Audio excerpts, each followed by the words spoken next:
супротив 5 атакуючих воров.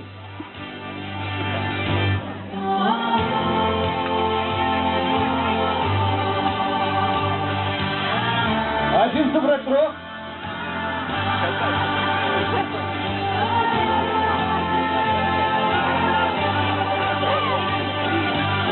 Ми можемо бачити, що 1 супротив 3, він визвав їх на поєдинок, 1 супротив 3, потримаємо його, потримаємо!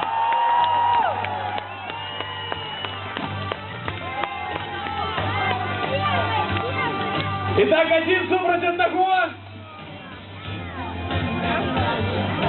Що скаже маршал, було попадання? Було попадання, тому... Давайте